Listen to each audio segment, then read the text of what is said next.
Hi, this is another member mission president, and the president today is Bob Harsh, sitting opposite me. And Bob, tell us how where you do this teaching in prisons and where it is. Well, I do two different prisons in New York State. One is called the Mariah Shock Facility, which is run like it's a minimum security that's run like a boot camp. And the other one I do is in Raybrook, New York, which is near Saranac Lake, and that's a medium security prison. So one has wire around it, and one has nothing around it.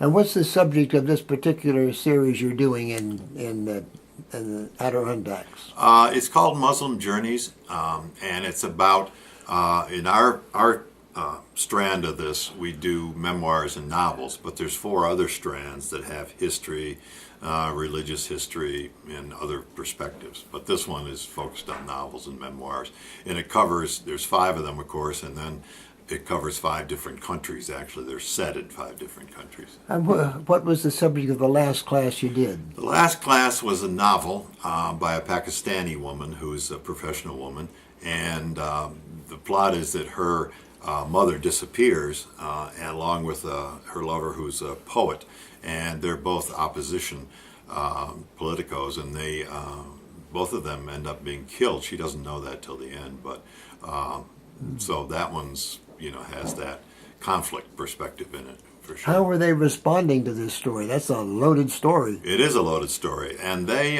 respond very well. Often they respond to the characters, and then also to the plot line. But they're just very bright people. They do some really stupid stuff, and that's how they got into prison. But compared to other people in the general population, prisoners are generally brighter, and I find.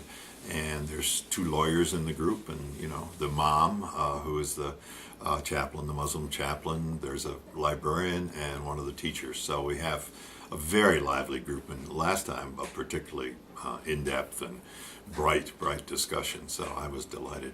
Fascinating insight into what the prisoners are like. Mm-hmm. Thank you for that part. Tell us, from the religious view, which we're taking here, in addition, well, it's religious all the way, how do you see God at work in you, in the prisoners, and in the prison? Well, I find that as I develop my faith, it takes me, rather than inward, to focused on myself, that it takes it outward. And I find the more I put it out, the more faithful, in a sense, I become, or more strengthened my faith becomes. And I think that Jesus is typically present between people. Mm-hmm. So if you don't put yourself between people who are perhaps different from you, then you don't know as much about the incarnation and about how he works in other people. Really, it's Christ that is the example.